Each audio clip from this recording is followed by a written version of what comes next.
The individual renowned throughout history as Osama bin Laden came into the world on March 10, 1957.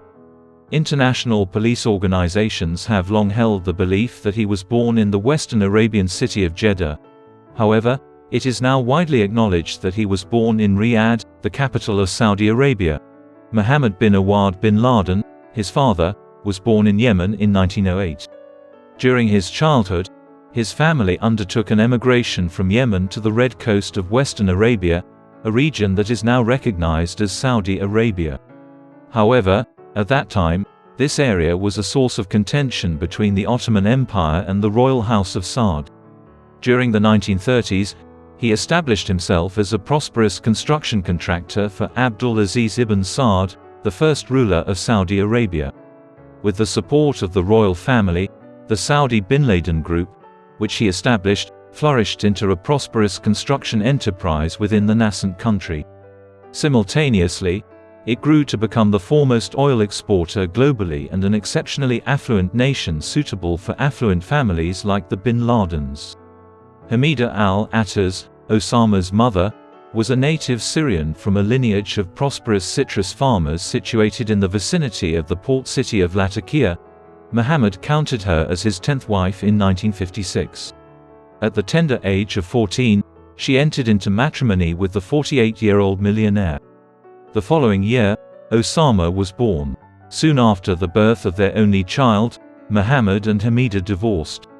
This has prompted conjecture that the couple was never wed and that Hamida was merely a temporary concubine of Muhammad. Osama had a privileged upbringing and youth. Despite the fact that his father was already a multimillionaire at the time of his birth, when adjusted for inflation, his fortune would have reached the billions. Following the dissolution of his parents' marriage, Osama's mother remarried Muhammad al-Attars, a business associate of Osama bin Laden. Together, they produced 4 children during the 1960s, 1 girl and 3 boys. As a result of being sent to reside with him, Osama was raised alongside a number of step-siblings in the household of his mother and stepfather. However, it would be erroneous to assert that he was estranged from his biological father. Significantly influencing his son's development, Mohammed bin Laden instilled much of his fervent conservatism. Osama commenced his secondary education at the Al-Thaga Model School in Jeddah in 1968. 1971 marked his introduction to the Western world through an English-language course at Oxford University in Britain, where he was stationed. In addition to this, it is postulated that he exhibited certain characteristics commonly observed in young boys during their formative years, including a fervent supporter of Arsenal football and a fascination with military history. Despite the fact that Osama's youth emanated an aura of normalcy, his background was unquestionably anything but ordinary. The Saudi bin Laden Group had emerged as a prominent multinational corporation throughout the Arab region by the 1960s. Contracts to oversee the ongoing restoration efforts of the mosques in Mecca and Medina, the 2 holiest cities in the Islamic faith, were awarded to the organization due to its profound connections with the Saudi royal family. The contract to reclad the exterior of the Dome of the Rock, the preeminent Muslim religious structure in Jerusalem, was awarded to the company in 1964. At that juncture, Mohammed bin Laden had developed profound ties with the Saudi royal family. Nevertheless, in 1967, Mohammed succumbed to an airplane accident in Saudi Arabia due to a pilot error during takeoff.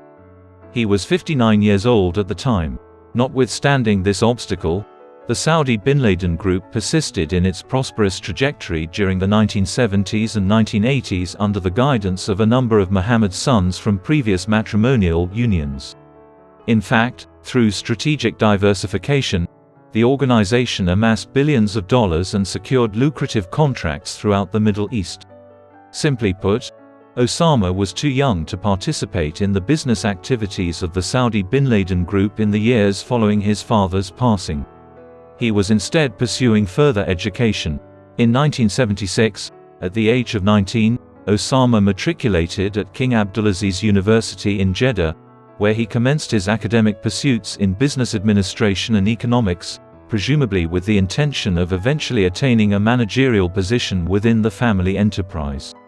However, by that time, he had already begun to diverge from his business-oriented interests, as evidenced by statements made by individuals acquainted with bin Laden himself that religion, poetry, and Arab literature were his primary passions. Given that Osama stood to inherit more than $30 million from his father's estate, he had no reason to be concerned about finances, education, or future employment. At this juncture, he entered into matrimony with his first wife, Najwa Ghanem, a Syrian national whom he wed in 1974 at the tender age of 17. She was the first of at least 5 wives and his first cousin on his mother's side. More than 20 children were born to Osama during his lifetime. It is evident that the mid to late 1970s influenced Osama's life and ideological stance significantly. However, the available evidence regarding this time period is inconsistent and occasionally conflicting, which further complicates matters. However, the overarching perspective of his thoughts is evident. Osama developed an early inclination towards a pan-Islamist ideology, which advocates for the unification of Muslims across all nations in the pursuit of safeguarding and advancing their faith. This perspective dates back to the Arab Caliphate, which ruled the majority of the Middle East, North Africa, and neighboring regions from its capital Baghdad, during the 8th to 11th centuries. At the core of pan-Islamism during the 1960s and 1970s was a steadfast determination to diminish and, if at all possible, terminate Western intervention in the Middle East. This region had been under the dominion of the United States and Great Britain and France ever since the Ottoman Empire's demise at the conclusion of the First World War. Despite the diminishing influence of these two nations, the United States was becoming an increasingly interested party in this conflict. Osama was raised in a Middle Eastern region where the United States strongly supported the nascent state of Israel during its frequent conflicts with Muslim neighbors, most notably the Six-Day War of 1967 and the War of Yom Kippur in 1973. Osama was profoundly impacted during the 1970s by the writings of Sayyid Qutb, an Egyptian Islamic scholar and political and religious theorist who, prior to his arrest and execution in 1966, was a member of the Muslim Brotherhood. Beginning in the 1940s, Qutb's comprehensive writings were extensively incorporated into curricula and universities throughout the Muslim world.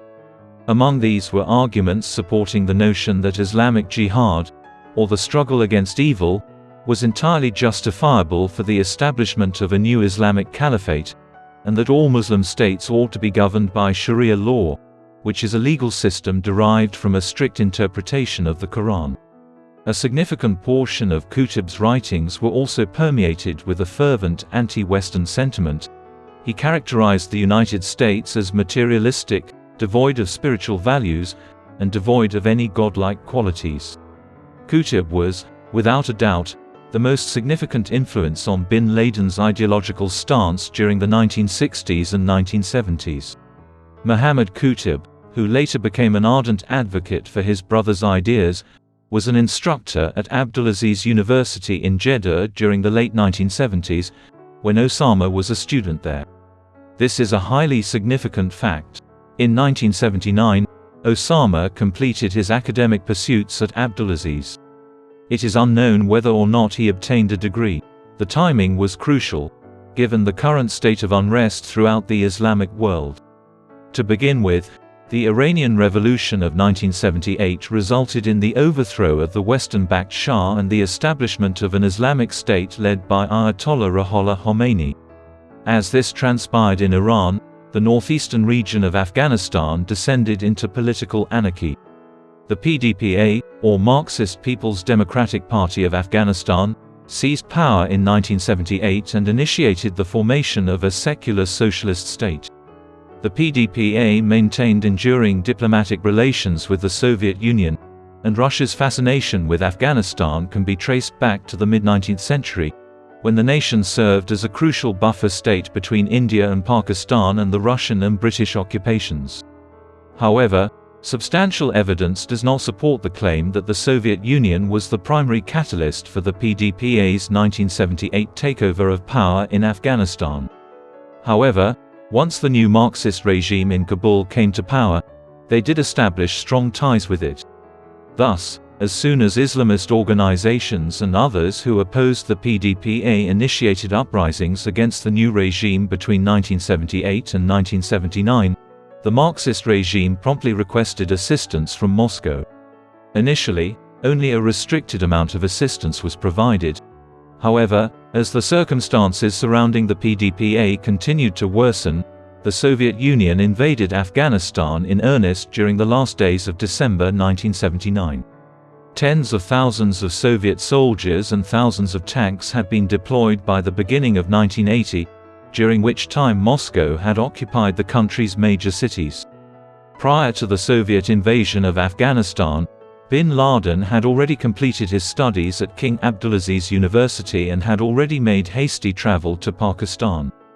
Pakistan has exerted and continues to exert considerable influence over global jihadist movements that have occurred throughout the 20th and early 21st centuries.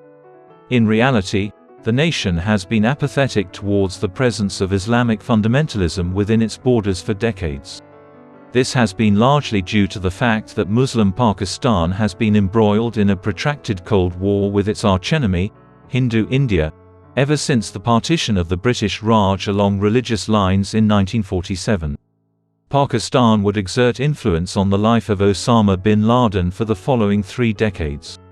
Soon after his 1979 arrival, Abdullah Azzam, a Palestinian-born jihadist who influenced a number of the most senior Islamic terrorists of the late 20th century, took him under his tutelage.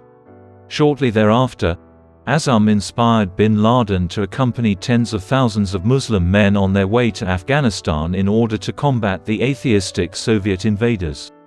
These people came to be referred to as mujahideen, a term that roughly translates to one who fights in a holy war, or jihad. During the early 1980s, bin Laden initiated the utilization of his inherited wealth to recruit and instruct mujahideen in Pakistan prior to their deployment into the mountainous regions of Afghanistan. However, this financial support was insignificant in comparison to the billions of dollars that the United States and Saudi Arabia invested in equipping and training anti-Soviet forces in Afghanistan and Pakistan, which served as surrogates for the Soviet invasion. Furthermore, although there have been inflated claims regarding the degree to which American agents provided financial support and training to bin Laden during this period, it is indisputable that he had limited interactions with U.S. special forces in the region during the 1980s. The trajectory of the war in which bin Laden became entangled in 1980 onwards mirrored that of Afghanistan's conflicts over the previous 2 centuries. With 80,000 troops and vastly superior weaponry at their disposal by the Soviets by the end of 1980, they were able to occupy and hold the major cities while supporting the Marxist PDPA. However, the Mujahideen factions, of which more moderate and fundamentalist branches existed, dominated the regions surrounding the city. The Hindu Kush Mountains, which encircle a significant portion of the country, especially in the east and north, provide an optimal environment for conducting guerrilla warfare. In fact, the Soviet-Afghan War assumed precisely this form during the 1980s.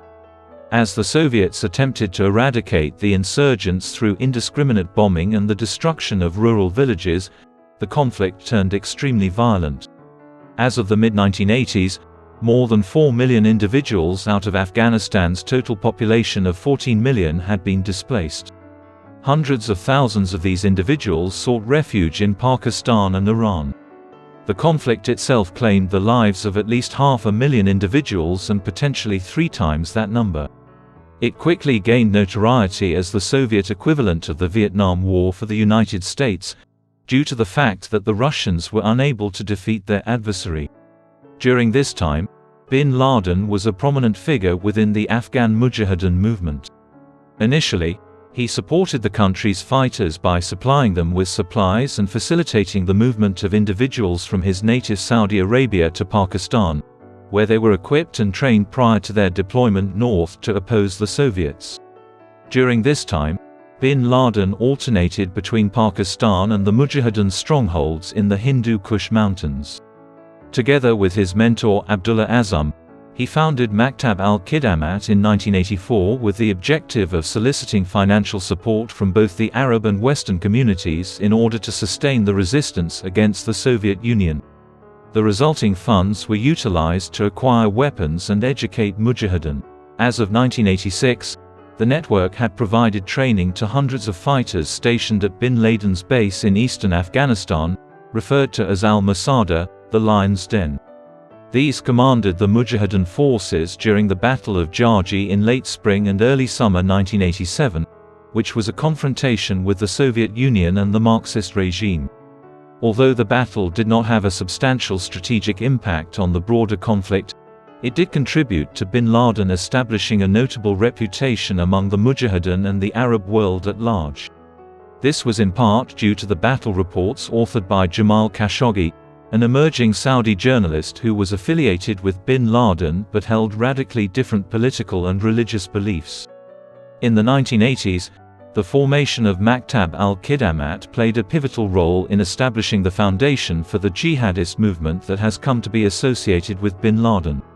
As the conflict in Afghanistan approached an irreconcilable conclusion, attention shifted from the Soviets and the Marxist regime they backed in the late 1980s to the organization's future.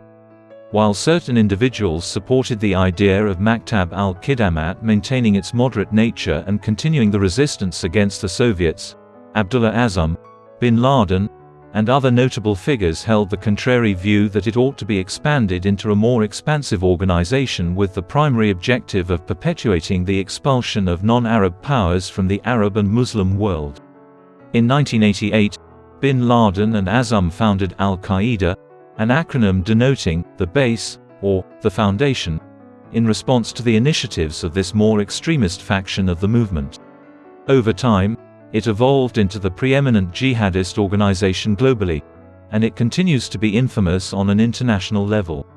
Al-Qaeda's primary objective since its inception has been to wage jihad or holy war against non-Muslims in any part of the traditional Muslim world, including the Maghreb in North Africa, the Middle East, Lower Central Asia, Somalia, Mali, and Nigeria, Sub-Saharan Africa, and Muslim regions situated further east in Indonesia, among others. A significant portion of its ideological framework was dedicated to the eradication of American influence in the Middle East and the destruction of Israel, which it regarded as a Western enclave in the Levant. As time passed, the organization came to the conclusion that instigating a major war against the United States was essential to radicalize the Muslim world against the Kafir, or non-Muslims. In the organization's infancy, terrorist tactics constituted its modus operandi due to the impracticability of direct confrontation. Furthermore, moderate Muslims were perceived by al-Qaeda as having strayed from the teachings of traditional Islam, and the organization sought to institute an oppressive system of Islamic governance throughout the Muslim world, grounded in Sharia law and a literal exegesis of the Quran. Ahead of the establishment of al-Qaeda in 1988, the Afghanistan war was nearing its conclusion. Mikhail Gorbachev declared publicly, upon assuming the Soviet Union's leadership in 1985, his intention to terminate Soviet involvement in the country. However, just as the United States required years to completely withdraw from Vietnam, the Soviet Union was unable to do the same overnight. Undoubtedly, there was a substantial surge in the quantity of Soviet troops stationed in Afghanistan during the immediate term, as Moscow endeavored to achieve an expeditious victory via a troop influx. The effort was in vain, as the administration of Ronald Reagan continued to provide substantial financial and military assistance to the Mujahideen. Certainly, the Mujahideen guerrilla war experienced an unparalleled phase of triumph when the insurgents were armed with Stinger missiles capable of downing Soviet helicopters. In the end, the Soviet Union, Pakistan, the Afghan government, and the United States signed peace accords in 1988, and the final Soviet troops withdrew in 1989. The Marxist regime ultimately collapsed in 1992, having lost ever-increasing ground to the Mujahideen groups in the years that followed. However, as soon as the communist regime was no longer in power, the different Mujahideen factions began to turn against one another. 4 years of civil war would ensue prior to the 1996 triumph of the Taliban, although they would never attain absolute dominion over the nation. In fact, the Northern Alliance retained a significant portion of the North throughout the late 1990s and early 2000s. Following the Soviet-Afghan War, bin Laden made an initial return to his country of origin, Saudi Arabia, in 1989. He was greeted with a hero's ovation in recognition of his assistance in the Russian withdrawal from Afghanistan. Upon his return to the Arabian Peninsula, he commenced collaboration with the Saudi bin Laden Group, an enterprise owned by his family, with the intention of utilizing its commercial connections and economic prowess to aid in the expansion of al-Qaeda. Simultaneously, he initiated contact with other prominent figures affiliated with the Islamic jihadist movement in Egypt and other locations. Amid this period, an escalation in tensions emerged between bin Laden and the Saudi government. Bin Laden was determined to devise an increasingly antagonistic strategy towards non-Muslims, all the while the Saudi government maintained its status as a crucial ally of the United States in the Middle East. The Saudi regime and Osama bin Laden encountered a divergence of opinion regarding the South Yemen civil war. As opposed to bin Laden's desire for direct Saudi Arabian intervention to oust the Yemeni Socialist Party, which was backed by the Soviet Union, the royal government in Riyadh obstructed his endeavors in this regard. An additional matter concerning a neighboring country of Saudi Arabia would subsequently give rise to discord between bin Laden and the Saudi government, ultimately resulting in the severed ties between him and the royal family of Saudi Arabia. Saddam Hussein, the Iraqi dictator who had been heavily backed by the United States during his war against Iran in the 1980s, invaded the small Gulf state of Kuwait on August 2, 1990. Kuwait, situated in the Persian Gulf, was recognized as one of the wealthiest countries globally, and Iraq owed Kuwait billions of dollars to repay the debt incurred to finance the 1980s war against Iran. The invasion, which resulted in the conquest of the small city-state in less than 24 hours, incited global outrage. Within weeks, the United States was assembling a coalition of military allies, including Britain, France, Germany, and dozens of other nations, to launch a counter-invasion of Iraq. Additionally, a number of Arab and Muslim nations, including Egypt, Syria, and Saudi Arabia, extended their support. In the autumn of 1990, during the ongoing peace negotiations, American troops commenced their military buildup in the Middle East by migrating there. Primarily, they aimed for Saudi Arabia, which served as a staging area for the potential invasion of Iraq and the liberation of Kuwait in the event that negotiations failed. The United States military thus initiated what it termed Operation Desert Storm on January 16, 1991, and that is precisely what transpired. As soon as the Saudi government agreed to a proposal by U.S. Secretary of Defense Dick Cheney that the United States should intervene to prevent an extension of Iraq's aggression into Saudi Arabia, Osama bin Laden was indignant. In reaction to this, bin Laden arranged a meeting with King Fahd of Saudi Arabia, during which he demanded that American troops not be permitted to congregate in the country. Furthermore, he threatened to employ his Arab Legion, which had been established in Afghanistan throughout the war, to protect the Saudi border from any potential Iraqi incursion. This offer was rejected, and in the weeks that followed, the United States and coalition troops increased their buildup. Immediately thereafter, bin Laden initiated a hostile propaganda campaign in which he publicly denounced the Saudi government. In this campaign, he claimed that the royal family was permitting Western infidels to enter the kingdom, which was tasked with safeguarding the holiest sites in Islam, namely Medina and Mecca.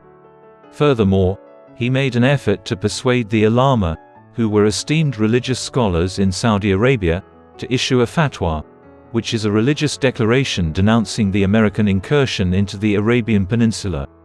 The convergence of these factors resulted in a critical rift between bin Laden and the Saudi government, which ultimately led to his expulsion from the country in 1991.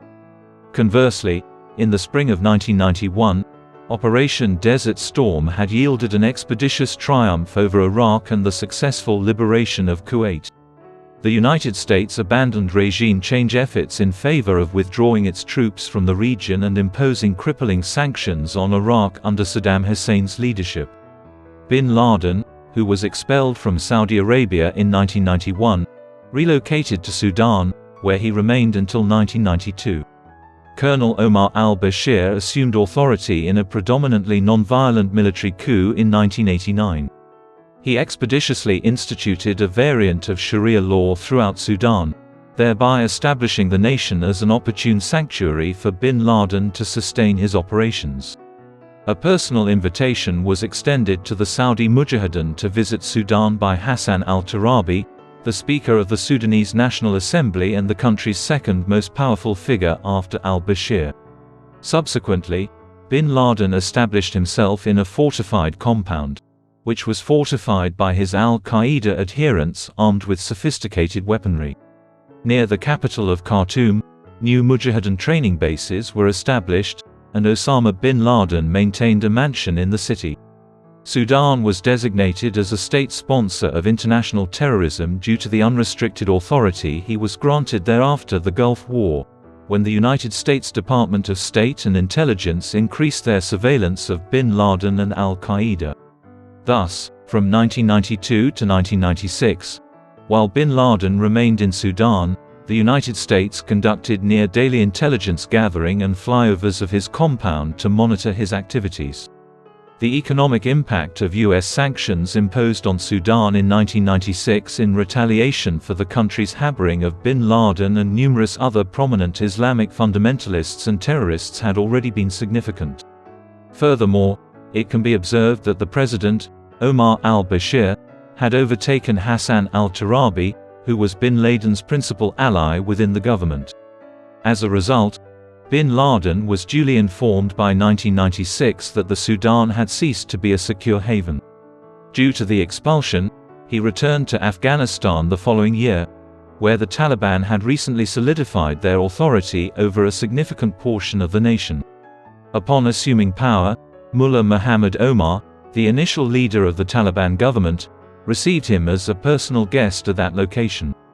In August 1996, he expeditiously issued a proclamation of war against the United States via multiple Islamic media platforms, asserting that the United States had been the primary backer of Israel in the region and had occupied Saudi Arabia since 1990 via its military bases.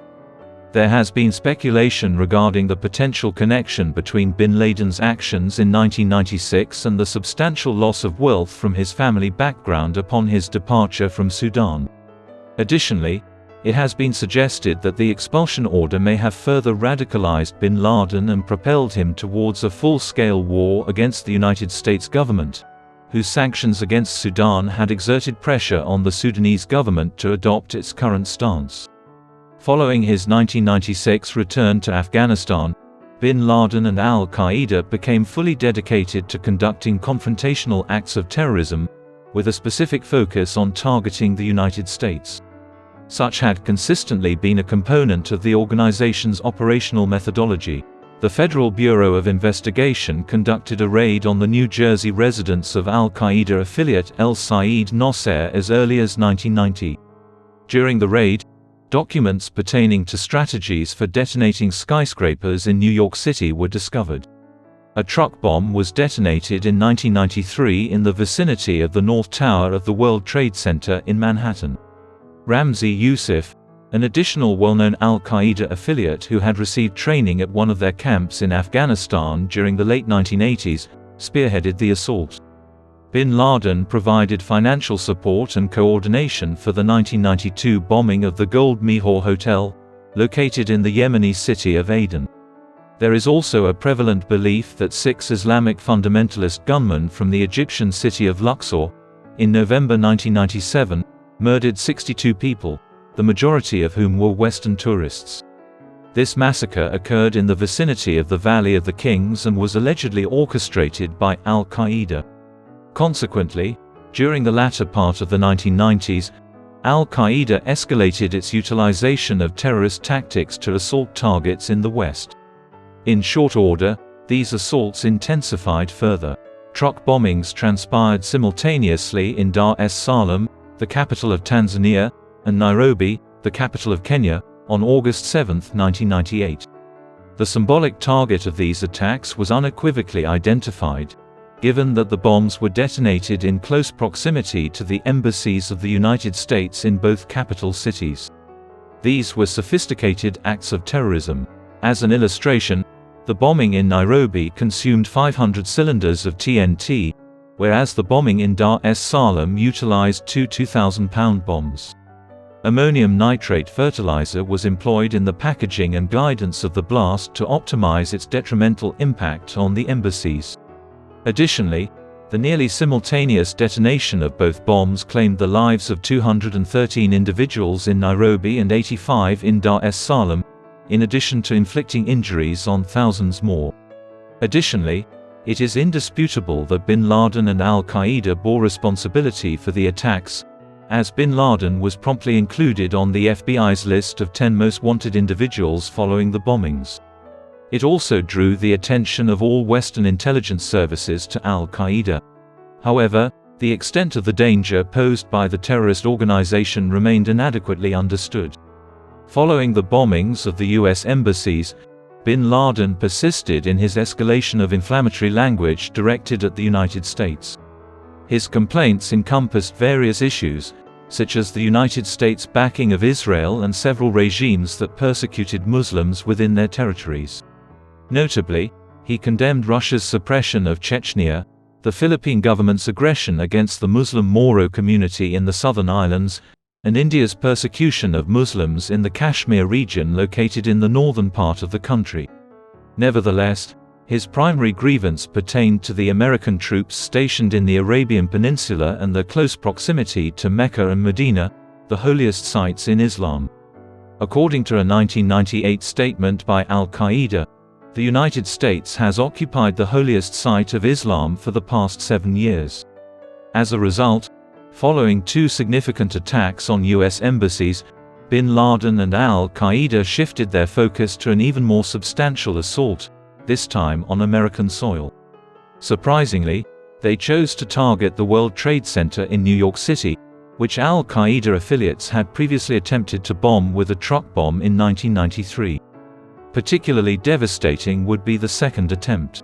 In late 1998 or early 1999, Osama bin Laden endorsed the World Trade Center initiative, an idea that Khalid Sheikh Mohammed, an Al-Qaeda affiliate, had initially put forth in 1996.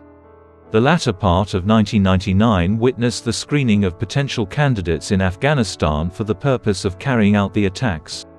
A prerequisite for the leaders was proficiency in the English language and a period of experience residing in Western society. Several individuals were swiftly selected, including Muhammad Atta, Marwan al-Shehi, and Ziad Jarrah. An additional candidate, Hani Hanjour, was selected after it was determined that he possessed a commercial pilot's license and exhibited proficiency in flying aircraft. As of the year 2000, a total of 19 individuals had been chosen and were being organized into terrorist cells operating within the states of Arizona, Florida, and California.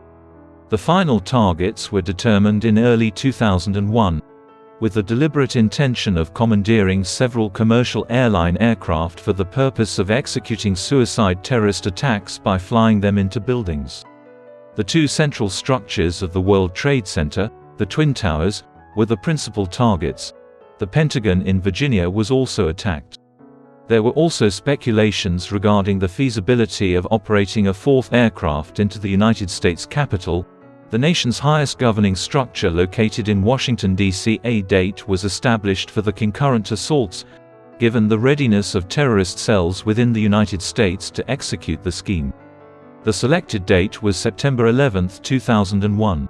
There is a prevalent belief that this date was selected due to the fact that September is the 9th month of the year and dialing 911, the number utilized for emergency call services in the United States, when the date is entered using the American dating system.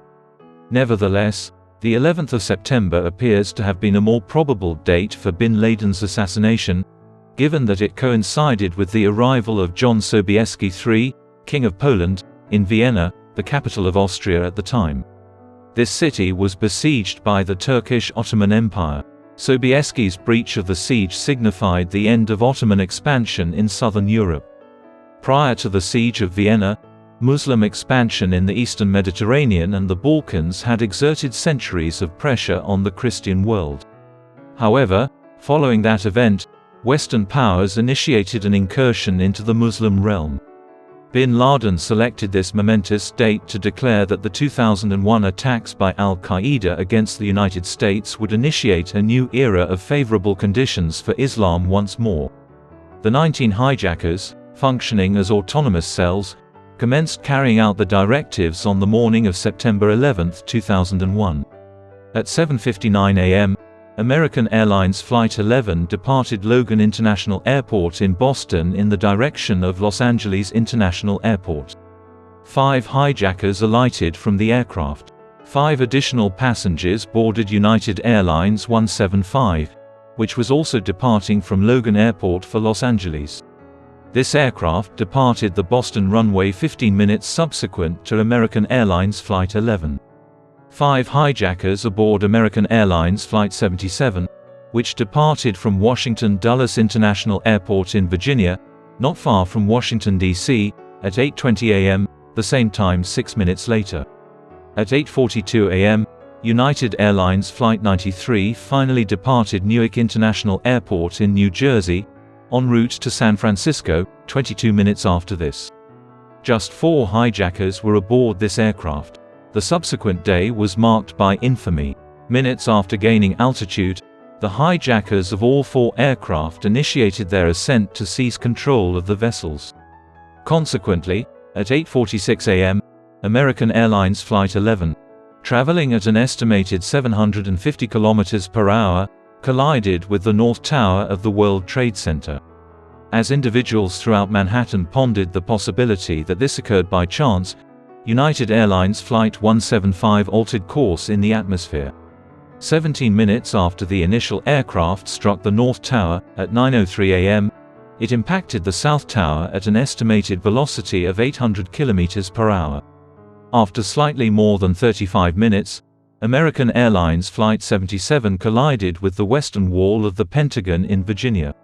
Aside from the hijackers, United Airlines Flight 93 failed to achieve its intended destination and instead encountered a field in Pennsylvania during the passengers' efforts to regain control of the aircraft. Only the plane crashes commenced the widespread devastation that followed. Ahead of the plane's crash, more than 10,000 individuals were already inside the structures, commencing their daily work. As a result of the fires that ravaged the upper floors and the elevators that were severely damaged in the initial impact, evacuation efforts were limited to a moderate pace, requiring individuals to descend dozens of staircases. The upper stories, which were struck by the planes, were consumed by flames, and within minutes, a significant number of the surviving individuals jumped to their deaths. At 9:59 a.m., the South Tower, which had been struck second, collapsed. It was succeeded by the North Tower 29 minutes later.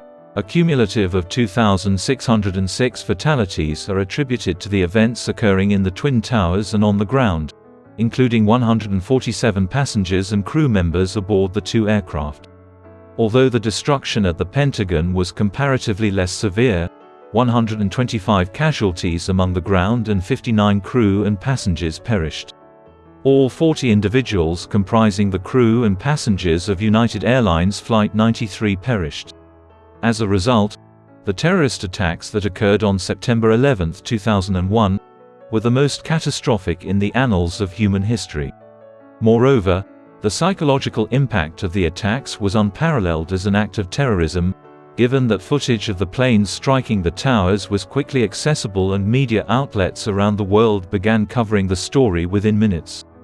Bin Laden initially denied any involvement in the preparations for the September 11 attacks on the United States. His statement, which was subsequently disseminated by Al Jazeera, contained a denial of responsibility. The statement was issued on September 16. In the months and years that followed, however, an increasing quantity of evidence emerged to support the claim of an American intelligence service that the attacks had been orchestrated by him and al-Qaeda.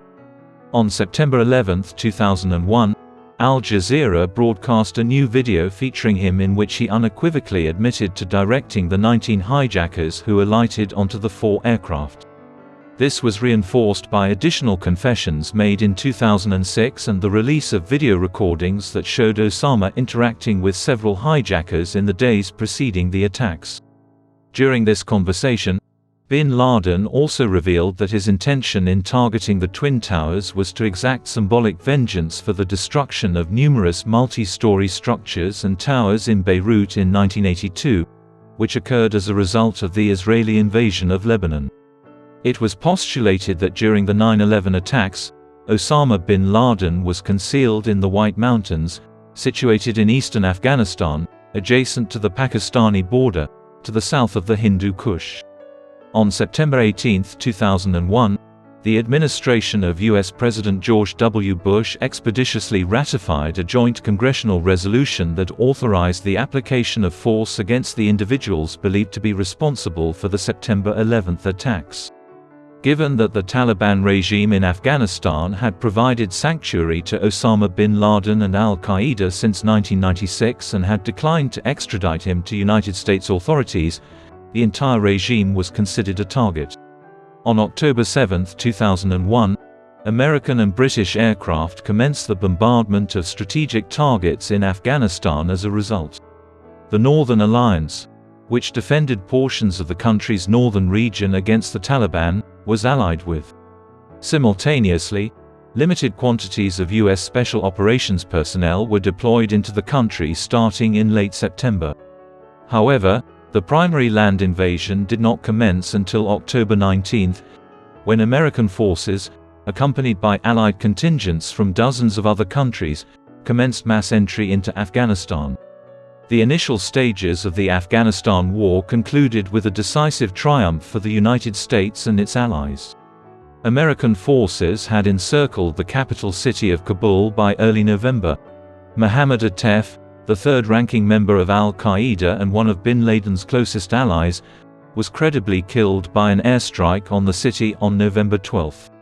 The next day, troops from the United States and the Northern Alliance began to advance into the city, while the Taliban fled to the southern city of Kandahar or the mountains. During the latter part of November, the Taliban staged their final significant offensive in that city. The withdrawal of the remaining forces occurred in early December, seemingly resulting in the cessation of hostilities.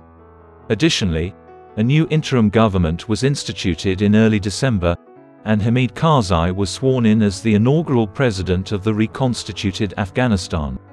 Nonetheless, this preliminary triumph proved to be a mere illusion, as Afghanistan swiftly descended into anarchic insurgent uprisings that would elude the United States indefinitely.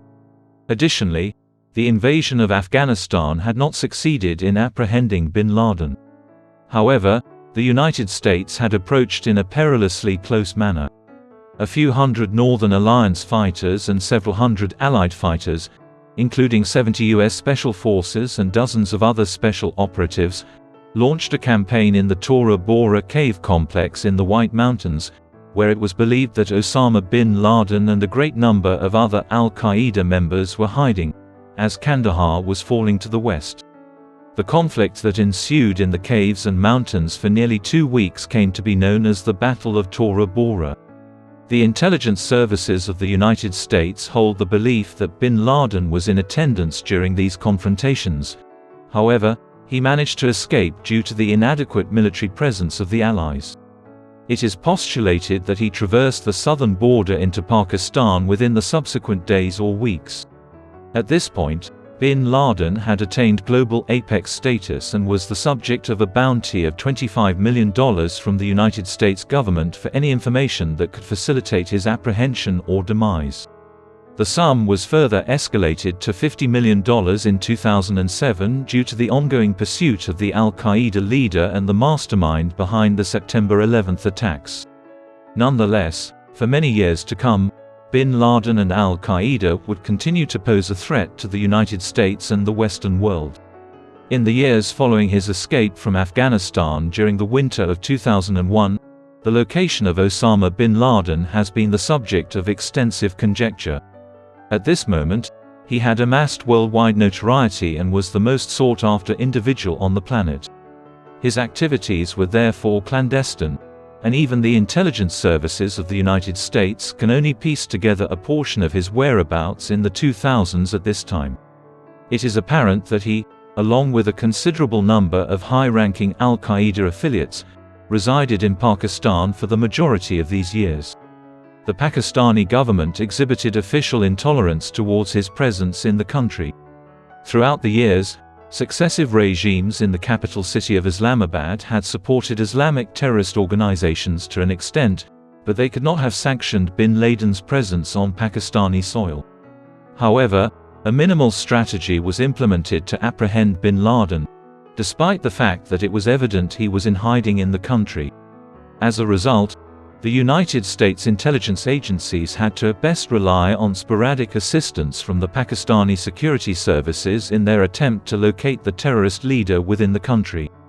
It is postulated that he spent a significant portion of the time following his initial escape from Afghanistan in Waziristan, a mountainous region situated in northern Pakistan in close proximity to the Afghan border.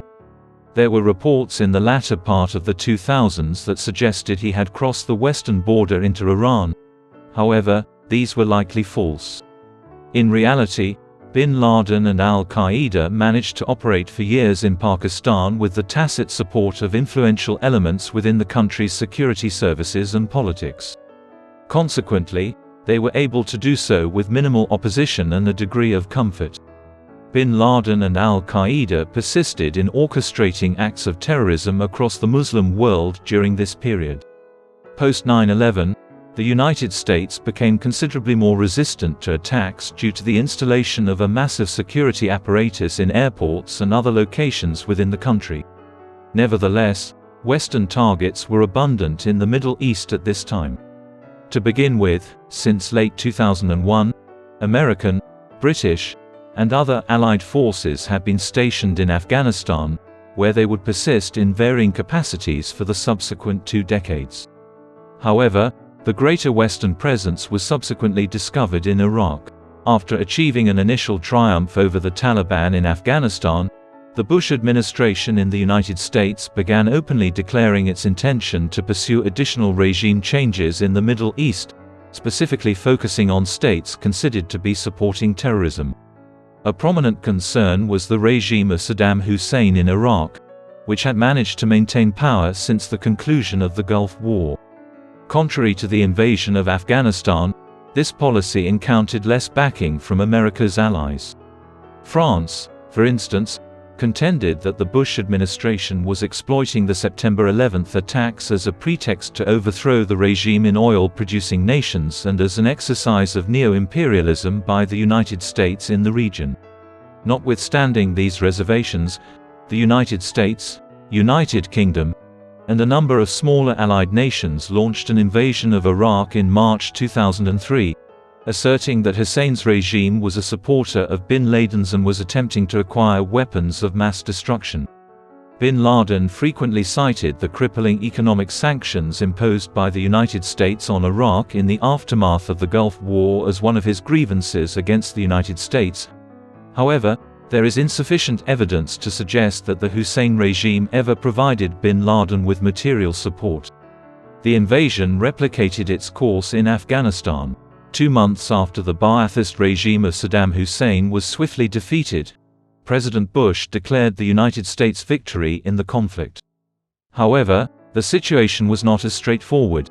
Similar to Afghanistan, a vicious counterinsurgency campaign commenced in the summer of 2003 and persisted for years, during which numerous factions within Iraq endeavored to withdraw American forces from the nation. Al-Qaeda and bin Laden were participants in this internecine struggle. Their strategies centered on fostering discord between the Shiite Muslim majority and the Sunni Muslim minority with the intention of inciting a nationwide civil war in Iraq. Conventional terrorist techniques were implemented, as exemplified by the February 22, 2006 bombing of the Al-Askari shrine in the city of Samarra. Although this action failed to cause a significant loss of life on a large scale, it did lead to the destruction of a sacred site for Shiite Muslims in Iraq and ignited days of sectarian violence that claimed the lives of at least 1,000 individuals in Baghdad and other locations. The Iraq War eventually began to stabilize in the late 2000s, when a substantial American troop surge in 2007 and subsequent political reforms helped quell the worst of the violence. However, Al-Qaeda persisted in their endeavors, and in March 2008, bin Laden authorized bombings in Baghdad and a suicide bombing at the Shiite Imam Hussein shrine in Karbala, which claimed the lives of 42 individuals and injured dozens more. These events occurred from Pakistan. In the interim, bin Laden had relocated to a newly constructed compound with specific facilities in the northern Pakistani city of Abbottabad. Evidently, construction commenced in close proximity to bin Laden's arrival in the country in early 2002, and the structure was ultimately finished in 2005. The compound was constructed on a 38,000 square foot estate and was enclosed by a 5.5 meter tall concrete perimeter fence with barbed wire on top. There were few windows and numerous screens to obscure views of the interior, including one on a third-floor balcony that was sufficiently tall to provide bin Laden, who was 6 feet 4 inches tall, with privacy. It is difficult to believe that the authorities could have overlooked the peculiar nature of the newly constructed property, which was obviously designed with security in mind. It is highly probable that bin Laden and several of his wives, children, and followers had been residing in a city in close proximity to the capital of Pakistan, Islamabad, since at least 2006. Although bin Laden spent many years in Pakistani captivity at his compound, his excessive dependence on it would ultimately prove to be his undoing.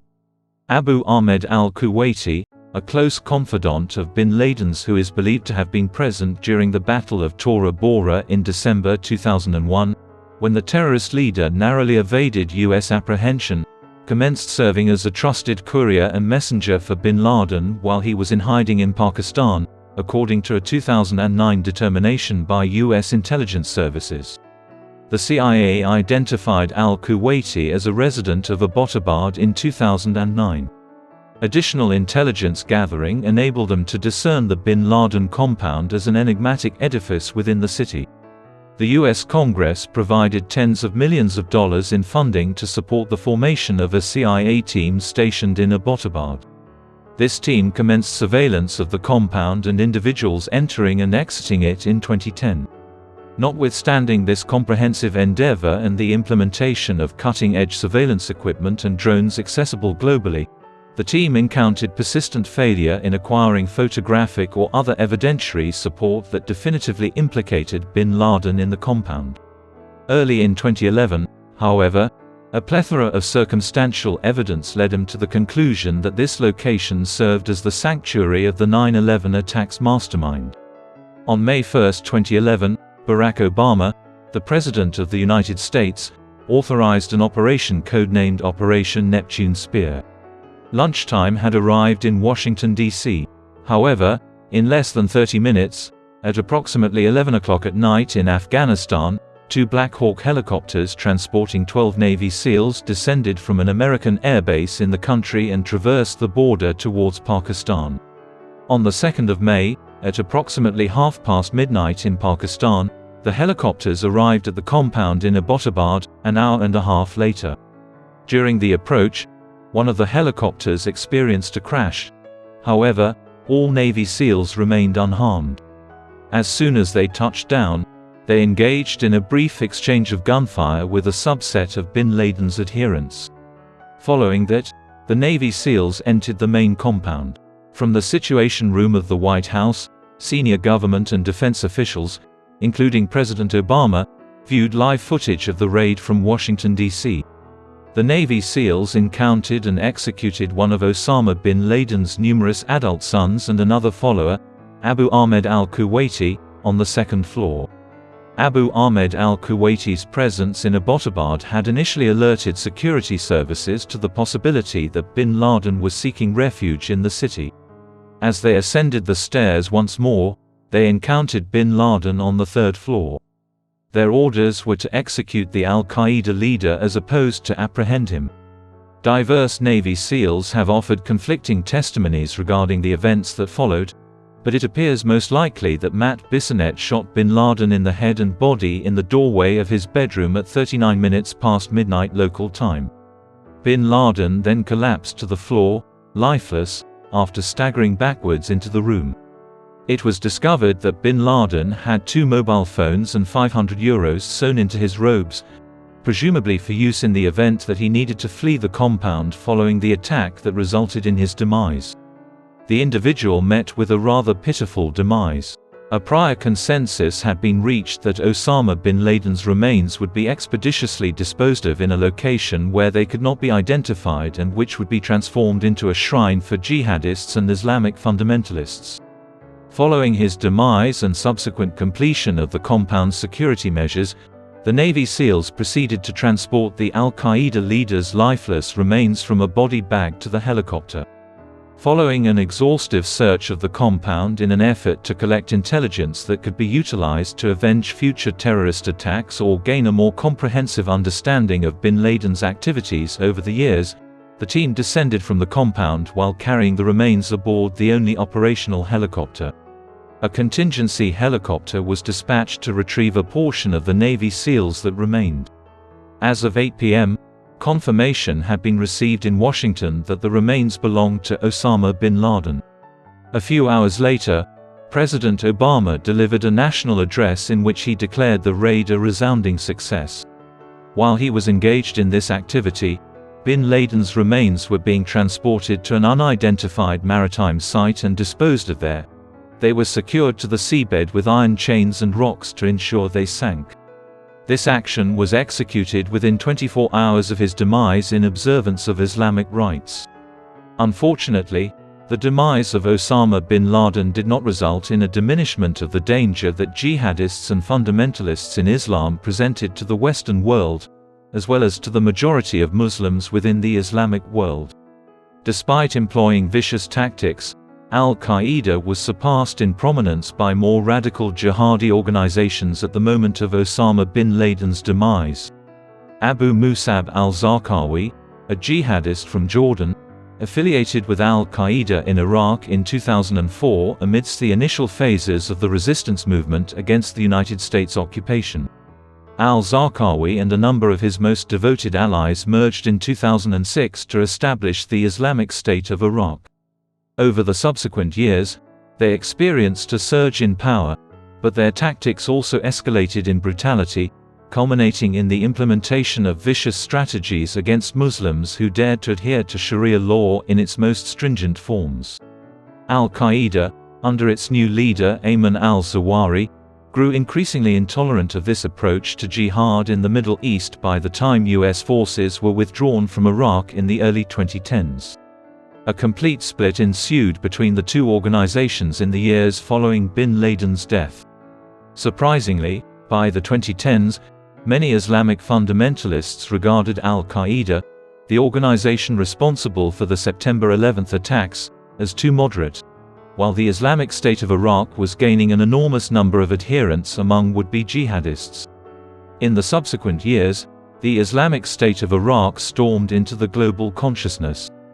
In the wake of the Arab Spring in 2011, Syria experienced a violent civil war, whereas substantial portions of neighboring Iraq fell beyond the control of the Baghdad government after the United States withdrew from the region. Under the leadership of Abu Bakr al-Baghdadi, the Islamic State was able to initiate direct control over a vast swath of territory spanning northern Iraq and eastern Syria in this environment. During the years 2014 and 2015, the Islamic State in Iraq and the Levant, ISIL, which had recently seized control of territories and declared the establishment of an Islamic caliphate, gained global recognition. ISIL revolutionized Islamic jihad, surpassing even al-Qaeda in its vilification. ISIL was gradually deprived of control over northern Iraq and eastern Syria from 2014 to 2017 as the United States re-established troops in the region. Early in the 21st century, it appears that Islamic fundamentalism is diminishing, due in part to the Middle East's rapid economic development, the United States' diminished interest in nation-building in the region, and Israel's improved relations with a number of its Muslim neighbors. Jihadi groups have disrupted the stability of countries such as Mali, Niger, Chad, and Burkina Faso in the Sahel, a region situated along the southern edge of the Sahara Desert. As a result, the Middle East no longer appears to be the primary location where Islamic fundamentalism poses its greatest threat. Afghanistan has also witnessed the resurgence of the Taliban since the United States withdrew in 2021. Osama bin Laden arguably dominated modern Islamic fundamentalism's history with his influence. His gradual radicalization commenced in the 1970s when he was exposed to the teachings of Islamist scholars, including Sayyid Qutb. The expanding radicalism, coupled with the financial resources at his disposal via the vast bin Laden business empire in Saudi Arabia, and the connections he maintained in Saudi society, ensured that he was able to utilize considerable influence to train and equip the Mujahideen to battle the Russians throughout the 1980s, when the Soviet invasion of Afghanistan began in 1979. If his opposition to non-Muslim incursions into the Islamic world had concluded at that point in time, he would have been relegated to historical obscurity. However, following the conclusion of the war against the Soviets, he devoted himself to a more extensive endeavor of Islamic fundamentalism. His conduct throughout the Gulf War served as an indication of his intensifying anti-American sentiment and his readiness to sever ties with Muslim regimes, including the Saudi royal family, if they pursued goals that he considered to be contrary to the principles of Islam. Consequently, a more radical iteration of bin Laden and al-Qaeda began to manifest itself during the 1990s, evident in the escalating brutality of the bombing campaigns executed, with the U.S. Embassy bombings of 1998 standing out as the most catastrophic, resulting in the loss of hundreds of lives and thousands of injuries. However, it is the September 11 attacks on the United States that have earned bin Laden and al-Qaeda their greatest notoriety. On a September morning in 2001, 19 hijackers, operating under the directives of Osama bin Laden, executed attacks that claimed the lives of more than 2,700 individuals within a few hours. Thousands more suffered ancillary injuries that resulted in premature deaths in the years that followed. Equally detrimental was the psychological toll. The majority of individuals recall precisely where they were and what they were doing on September 11, 2001, when footage of the planes colliding with the Twin Towers began to circulate and news outlets began to report on the attacks.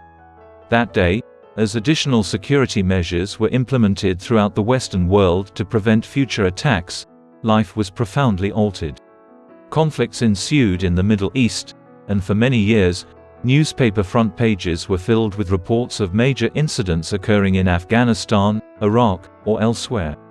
The resultant circumstances were the emergence of ISIL and a migrant crisis in the Mediterranean, caused by the desire of millions of individuals to escape Syria and Iraq.